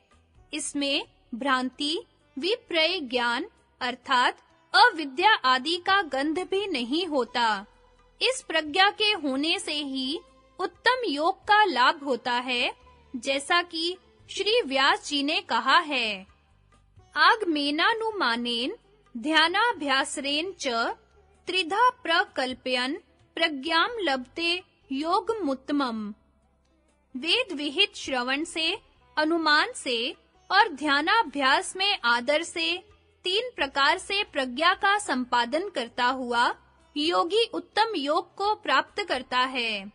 सत्य और ऋत में इस प्रकार का भेद समझ लेना चाहिए कि आगम और अनुमान द्वारा जो यथार्थ ज्ञान प्राप्त होता है, अर्थात कॉन्सेप्चुअल फैक्ट वह सत्य है और साक्षात करने के पश्चात जो यथार्थ ज्ञान प्राप्त होता है, अर्थात परसेप्चुअल फैक्ट वह ऋत है। अर्थात ऋत का अर्थ साक्षात अनुभूत सत्य है। संगति अगले सूत्र में आगम अनुमान जन्य ज्ञान से ऋतंभरा प्रज्ञा जन्य प्रत्यक्ष ज्ञान की श्रेष्ठता बतलाते हैं। श्रुतानुमान प्रज्ञाभ्यामन्य विषया विशेषार्थत्वात्। शब्दार्थ श्रुत अनुमान प्रज्ञाभ्याम बराबर आगम और अनुमान की प्रज्ञा से, अन्य विषय बराबर इस ऋतंभरा प्रज्ञा का विषय अलग है। विशेष अर्थत्वात् बराबर विशेष रूप से अर्थ का साक्षात्कार करने से। अन्व्यार्थ आगम और अनुमान की प्रज्ञा से ऋतंभरा प्रज्ञा का विषय अलग है, विशेष रूप से अर्थ का साक्षात्कार करने से। व्याख्या पदार्थ के 2 रूप होते हैं, एक सामान्य, दूसरा विशेष। सामान्य वह है जो उस प्रकार के सब पदार्थों में पाया जाता है और विशेष वह है जो प्रत्येक व्यक्ति का अपना-अपना रूप है, जिससे एक ही प्रकार के पदार्थों में भी एक दूसरे से भेद हो सकता है। आगमजन्य ज्ञान वस्तु के सामान्य रूप को ही विषय करता है, विशेष रूप को नहीं, क्योंकि विशेष के साथ शब्द का वाच्य-वाचक भाव संबंध नहीं होता है। शास्त्र ने जिस वस्तु के साथ शब्द का संकेत किया है, उस वस्तु को वह शब्द सामान्य रूप से ही बोधन करता है, न कि विशेष रूप से। गो वृक्षादि शब्दों के सुनने से गो वृक्ष आदि का सामान्य ज्ञान होता है। व्यक्ति विशेष गो वृक्ष आदि का विशेष ज्ञान नहीं होता। इसी प्रकार अनुमान भी सामान्य रूप से वस्तु का ज्ञान उत्पन्न कराता है, विशेष रूप से नहीं, क्योंकि अनुमान में लिंग से लिंगी का ज्ञान होता है। जहाँ लिंग की प्राप्ति नहीं, वहाँ अनुमान नहीं हो सकता।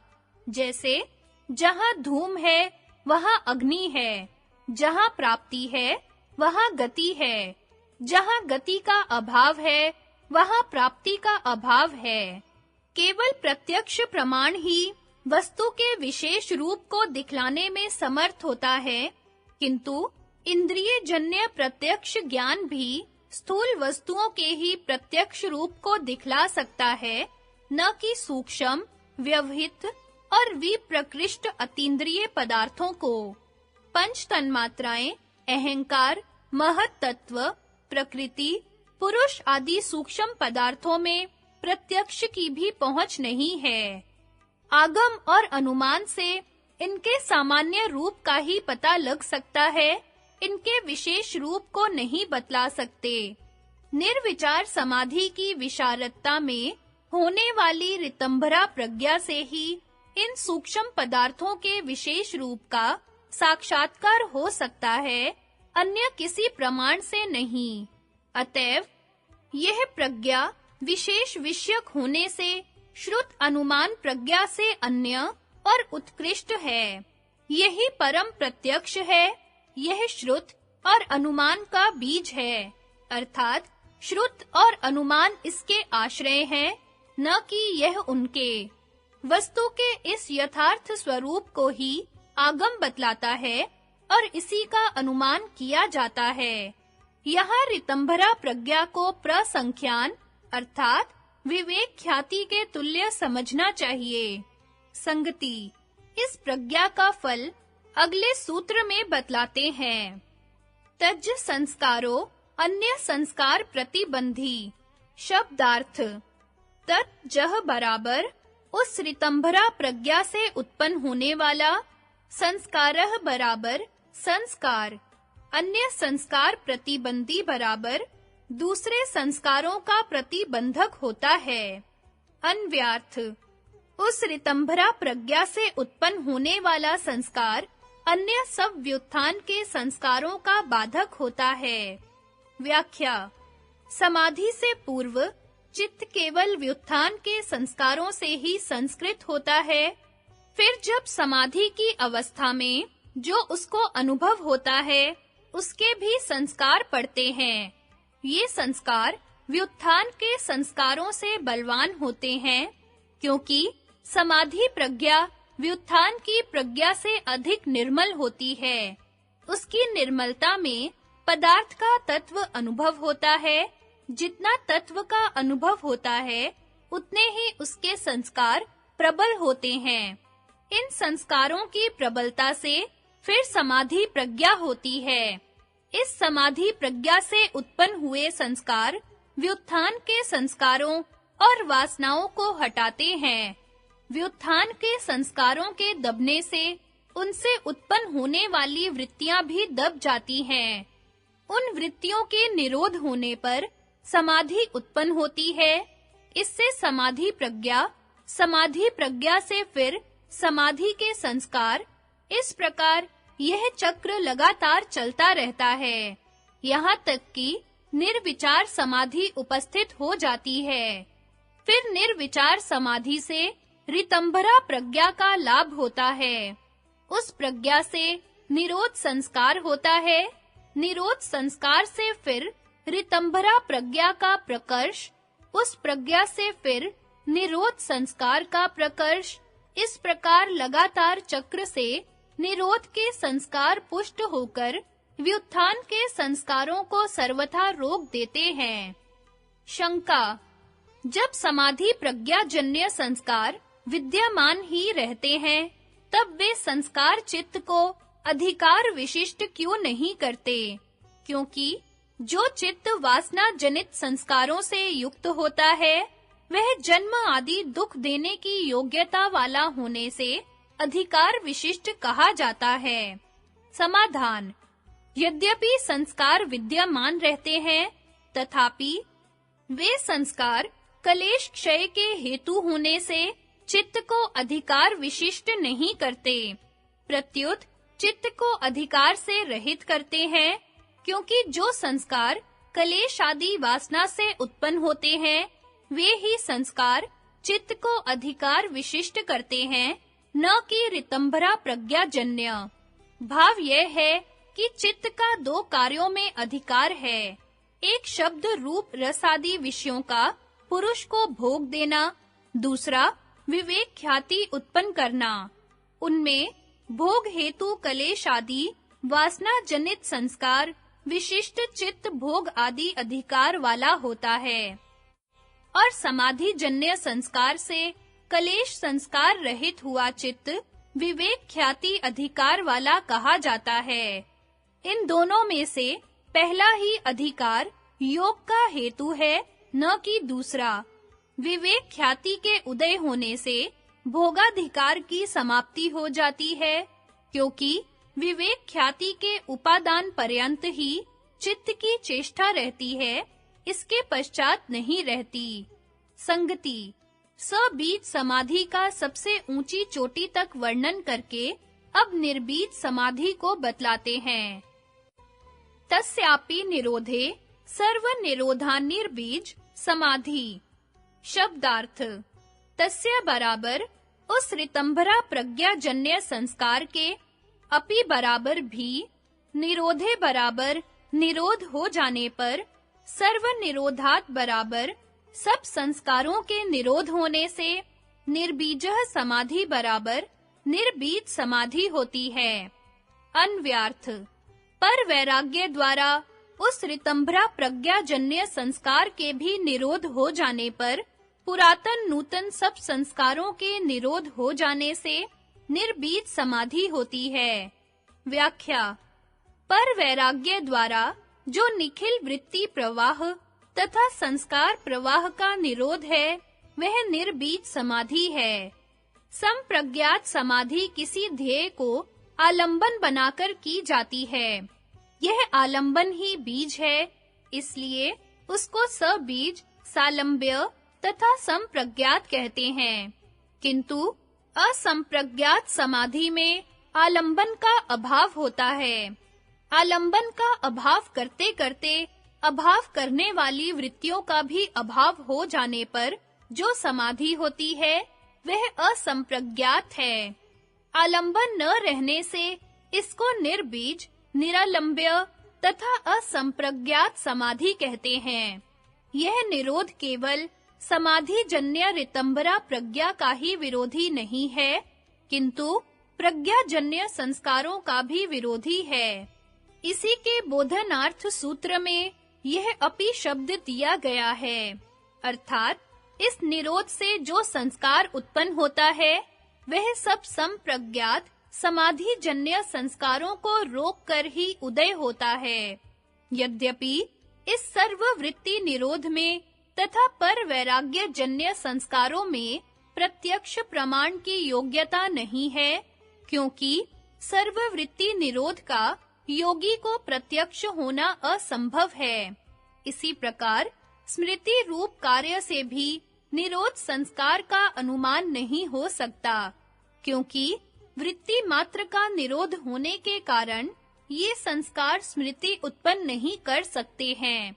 तथापि चित्त की निरुद्धावस्था का जो मुहूर्त, प्रहर, दिन रात्रि रूप आदि काल क्रम है, उसमें निरोध संस्कारों का अनुमान होता है। अर्थात योगी की जो वृत्तियों का निरोध होता है, वह एक काल में नहीं होता है, किंतु पहले एक घटी, फिर दो घटी, फिर एक प्रहर इत्यादि क्रम से होता है। इसी से निरोध वृद्धि का सदा भाव सिद्ध होता है। भाव यह है, जैसे-जैसे स्वरूप स्थिति के अभ्यास से व्युत्थान तथा समाधि के संस्कारों की न्यूनता होती है, वैसे-वैसे निरोध के संस्कारों की सत्ता का अनुमान कर लेना चाहिए, क्योंकि बिना निरोध संस्कार की सत्ता के समाधि प्रज्ञाजन्य संस्कारों की न्यूनता होनी असंभव है। इस निरोधावस्था में कलेशजनक व्युत्थान संस्कार तथा कैवल्योपयोगी संप्रज्ञात समाधिजन्य संस्कारों के सहित ही चित्त अपनी प्रकृति में प्रविलय होकर अवस्थित हो जाता है। यद्यपि निरोध संस्कारों के सद्भाव से यह चित्त किंचित अधिकार विशिष्ट ही प्रतीत होता है, तथापि ये संस्कार अधिकार के विरोधी ही हैं, न कि भोग के हेतु, क्योंकि उस दशा में शब्द, रूप, रसाद्य उपभोग तथा विवेक ख्याति ये दोनों ही अधिकार निवृत्त हो जाते हैं। इसलिए यह चित्त निरोधावस्था में समाप्त अधिकार वाला होकर संस्कारों के सहित निवृत्त हो जाता है। इस समाप्त अधिकार वाले चित्त के निवृत्त होने से पुरुष शुद्ध परमात्मा स्वरूप में प्रतिष्ठित हुआ, केवल शुद्ध तथा मुक्त कहा जाता है। इस असंप्रज्ञात समाधि के लाभ से ही योगी जीवन मुक्त पद को प्राप्त होता है। यह असंप्रज्ञात योग ही सब कर्तव्यों की सीमा है। विशेष विचार: गुण एक क्षण भी बिना परिणाम के नहीं रहते। चित्त में दो प्रकार का परिणाम होता है, एक आंतरिक परिणाम जो स्वाभाविक वास्तविक स्वरूप सत्व चित्त में होता है, दूसरा बाह्य जो नाना प्रकार की वृत्तियों में होता है। असंप्रज्ञात अर्थात निर्बीज समाधि की अवस्था में चित्त में कोई वृत्ति नहीं रहती। वृत्तियों को रोकने वाले संस्कार रहते हैं, जिनको संस्कार शेष के नाम से वर्णन किया गया है।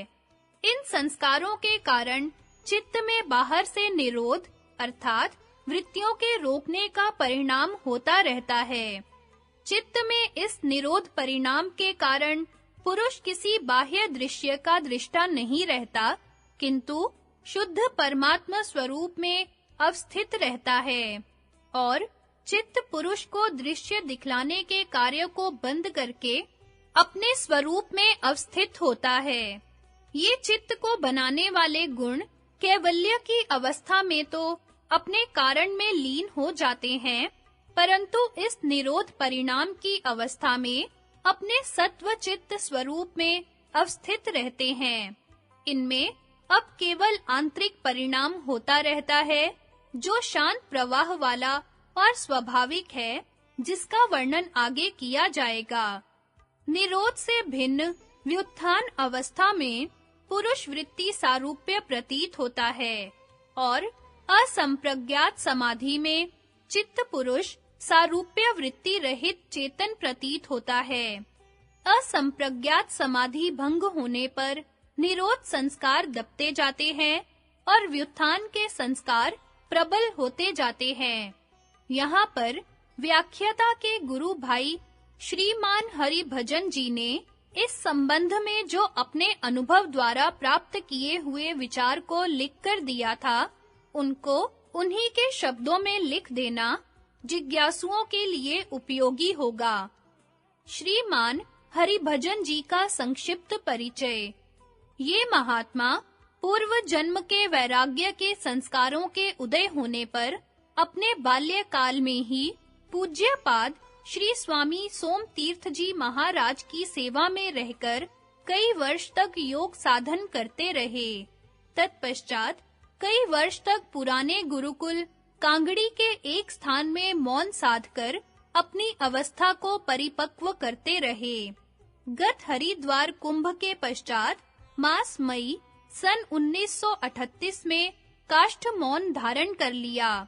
मास जून 1939 ईस्वी से उनके कोई समाचार किसी प्रकार के नहीं मिले। उनके पिता, भाई, कुटुंबियों तथा भक्त और प्रेमी मित्रों ने उनके खोजने में पूर्ण प्रयत्न किया, परंतु अब तक कुछ पता नहीं लगा है। उनके अनुभव। अब स्वरूप स्थिति को समझें। प्रयत्न से जब विक्षिप्त चित्त को एकाग्र किया जाता है और फिर उसे निरुद्ध किया जाता है, तब सर्ववृत्ति निरोध हो जाने पर जो पुरुष का अपने स्वरूप में अवस्थिति हो जाना है, उसका नाम स्वरूप स्थिति नहीं है। उसका नाम पुरुष का अपने स्वरूप में अवस्थित होना है। स्वरूप स्थिति उससे बहुत ऊंची स्थिति है। जैसे विक्षिप्त भूमि चित्त को यदि हम किसी साधन विशेष से एकाग्र कर दें, तो थोड़ी देर एकाग्र रह जाने पर भी हम उसको एकाग्र स्थिति नहीं कह सकते। यह उसकी एकाग्र अवस्था ही है। अथवा एकाग्र भूमि चित्त को यदि हम प्रयत्न से वृत्ति निरोध द्वारा निरुद्ध कर दें, तो हम उसे निरुद्ध भूमि चित्त नहीं कह सकते। यह उसकी निरुद्धावस्था है, निरुद्ध स्थिति नहीं है। इसी तरह जब तक हम चित्त को विक्षिप्त और एकाग्र स्थिति से किसी साधन द्वारा निरुद्ध करते हैं, तब तक हम स्वरूप स्थिति नहीं कह सकते। यह पुरुष का अपने स्वरूप में केवल अवस्थित होना मात्र है। जब चित्त की विक्षिप्त और एकाग्र भूमि सर्वथा निरुद्ध भूमि में बदल दी जाए, जब यह बिना किसी साधन के निरुद्ध रहने लगे, तब ऐसी अवस्था में जो पुरुष का अपने स्वरूप में स्थित हो जाना है, वही स्वरूप स्थिति है। स्वरूप स्थिति वाले की पुनः इतर स्थिति कहना पूरी भूल है, क्योंकि स्वरूप स्थिति स्वाभाविक स्थिति है, वह बदल नहीं सकती, और जब तक वह स्वाभाविक नहीं, तब तक स्वरूप स्थिति नहीं कहला सकती। अतः स्वरूप स्थिति वह स्थिति है जबकि चित्त की विक्षिप्त और एकाग्र भूमि पूर्ण रूप से निरुद्ध भूमि में बदल चुकी हो, और ऐसी स्थिति में चित्त वृत्ति निरुद्ध सहज ही, स्वाभाविक ही, अनायास ही रहने लगी हो, और इसलिए उसे किसी प्रकार के भी प्रयत्न की आवश्यकता नहीं रहती है। ऐसी स्थिति आने पर जो पुरुष का सहज ही, स्वाभाविक ही, अनायास ही अपने स्वरूप में स्थित हो जाना है, वही स्वरूप स्थिति है। स्वरूप स्थिति तो उस स्थिति का नाम है जहाँ चित्त अनायास ही, सहज ही, स्वाभाविक ही निरुद्ध स्थिति में रहता हो। पुरुष की स्वरूप में अवस्थिति और स्वरूप स्थिति में बड़ा भारी अंतर है। पहली प्रयत्न की अवस्था है, दूसरी सहज स्थिति है। इतना और याद रहे कि ऐसी स्थिति आने पर जिस जिज्ञासु की स्वरूप स्थिति हो गई हो, उसको भोगवश कोशमयी अवस्था में भी प्रारब्धानुसार यद्यपि आना पड़ता है, परंतु उस समय से पहले क्योंकि वह स्वरूप में स्थित था और भोग समय के समाप्त हो जाने के बाद वह स्वरूप स्थिति में ही रहता है, इसलिए भोग काल की स्थिति भी उसकी स्वरूप स्थिति ही कही जाएगी। भोग से पहले तथा भोग के पीछे जिसकी स्वरूप में स्थिति है, वह भोग काल में भी स्वरूप में स्थित कहा जाएगा। यद्यपि यह भोग भोगते समय कोशमयी हालत में है, परंतु वह उसकी कोशमयी अवस्था है, कोशमयी स्थिति नहीं। जैसे एकाग्र भूमि चित्त को जब हम प्रयत्न से निरुद्ध कर देते हैं, तब वह उसकी निरुद्ध स्थिति नहीं, वरम निरुद्धावस्था है। इसी तरह स्वरूप स्थिति वाले को जब भी भोगवश कोशमयी हालत में आना पड़ता है, तब वह उसकी कोशमयी अवस्था ही कही जाएगी, न कि कोशमयी स्थिति। स्थिति तो उसकी स्वरूप स्थिति ही है, और उस कोशमयी अवस्था में भी वह तभी तक आता है जब तक भोग समाप्त हो जाने पर वह सदा के लिए अपने स्वरूप में सुप्रतिष्ठित नहीं हो जाता है। अर्थात जब तक व्युत्थान चित्त की दशा में वृत्तियों का निरोध क्रियाजन्य हो, प्रयत्न से हो, और स्थायी दृढ़ भूमि स्वाभाविक, सहज और स्वयं होने वाला न हो गया हो, तब तक वह निरोध की अवस्था अथवा स्वरूपावस्था है। निरोध की स्थिति अथवा स्वरूप स्थिति नहीं है, बल्कि उस समय तक व्युत्थान की ही स्थिति है, जो कि स्वाभाविक और दृढ़ भूमि बनी हुई है। जब चित्त की वृत्तियों का निरोध स्थायी और दृढ़ भूमि हो जाए और बिना किसी क्रिया और प्रयत्न के स्वाभाविक सहज ही प्रतिक्षण बना रहे, तब वह निरोध की स्थिति अथवा स्वरूप स्थिति कहलाएगी। प्रश्न: क्या स्वरूप स्थिति हो जाने पर योगी के सब कार्य बंद हो जाते हैं, क्योंकि कोई भी काम बिना व्युत्थान की अवस्था के नहीं हो सकता? उत्तर: नहीं, बिना कर्म के कोई शरीरधारी नहीं रह सकता। न कर्मणाम न आरंभा नैष्कर्म्यम पुरुषो अश्रुते न च संन्यसनादेव सिद्धिम समाधि गच्छति। मनुष्य न कर्मों के न करने से निष्कर्मता को प्राप्त होता है और न कर्मों को त्यागने मात्र से स्वरूप स्थिति रूप सिद्धि को प्राप्त होता है।